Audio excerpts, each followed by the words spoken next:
CM Revanth Reddy నాయకత్వంలోని రాష్ట్ర ప్రభుత్వం రెండేళ్లుగా బాగా పనిచేస్తోందన్నారు. తాము ఇచ్చిన ప్రతి హామీని నెరవేర్చామన్నారు.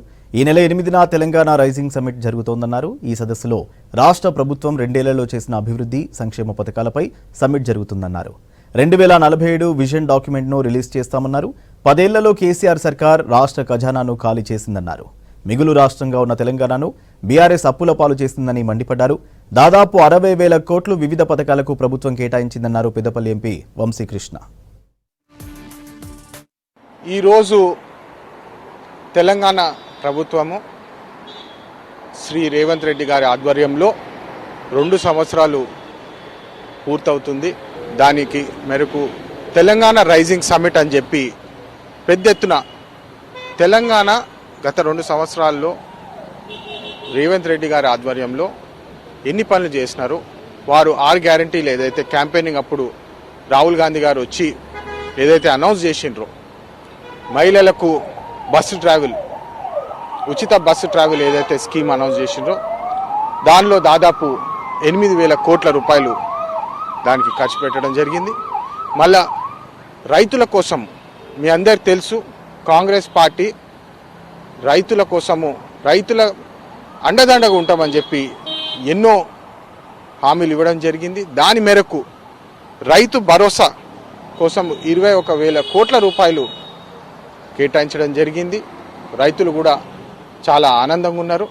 మరి దాని ప్రకారమే రైతు రుణమాఫీ 2 లక్షల వరకు ఎవరికైతే లోన్స్ ఉన్నాయో వారికి రుణమాఫీ కోసము దాదాపు 20,000 కోట్ల రూపాయలు రైతులకు కేటాయించడం జరిగింది. ఇట్లాంటి విప్లవాత్మక డెసిజన్స్ శ్రీ రేవంత్ రెడ్డి గారి ఆధ్వర్యంలో గత 2 సంవత్సరాల్లో కాంగ్రెస్ పార్టీ చేయడం జరిగింది. మీ అందరికి తెలుసు, గత 10 సంవత్సరాలు టీఆర్ఎస్ హయాంలో కేసీఆర్ మోడల్, కేటీఆర్ మోడల్ అని చెప్పి ఏదైతే గొప్పగా చెప్పుకున్నారో ఖజానా మొత్తం ఖాళీ చేసేసినారు. ఒక ప్రాఫిటబుల్ స్టేట్, ఆదాయం ఉన్న రాష్ట్రాన్ని నిరుపేద రాష్ట్రం చేసిన వారు కేసీఆర్, కేటీఆర్, టీఆర్ఎస్ పార్టీ అని చెప్పి మీ అందరికీ తెలిసిన విషయమే. మరి ఇంత ఆర్థిక ఇబ్బందులు ఉన్నప్పటికీ కూడా ఈ 6 గ్యారంటీలు ఏదైతే రేవంత్ రెడ్డి గారు, రాహుల్ గాంధీ గారు అనౌన్స్ చేసినారో మాటకు కట్టుబడి ఉండి దాదాపు 60,000 కోట్ల రూపాయలు ఈ స్కీమ్స్ అన్నిటికీ వారు స్పెండ్ చేయడం జరిగింది.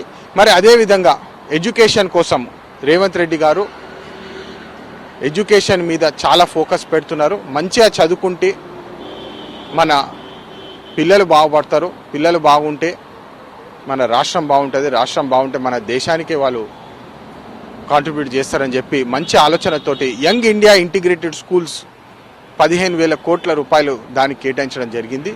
ఇట్లాంటి మంచి డెసిషన్స్ తీసుకొని తెలంగాణ రైజింగ్ సమ్మిట్ ఏదైతే ఇప్పుడు 8వ తారీఖు ఉన్నదో మేము 2047 విజన్ డాక్యుమెంట్ కూడా రేవంత్ రెడ్డి గారు రిలీజ్ చేయబోతున్నారు.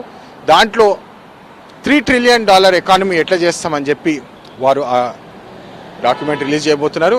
ఈ అన్నిటికీ ప్రజలు చూసి తెలంగాణ ప్రజలు ఎంత సంతోషంగా ఉన్నారో, మరి ఇంకింత కష్టపడి తెలంగాణ ప్రజల ఆశీర్వాదం కోసము మేము కష్టపడతామని చెప్పి, మరి అలాగే ఈ తెలంగాణ రైజింగ్ సమ్మిట్కి, గ్లోబల్ సమ్మిట్కి ఇతర దేశాల నుంచి కూడా టాప్ లీడర్స్ వస్తున్నారు.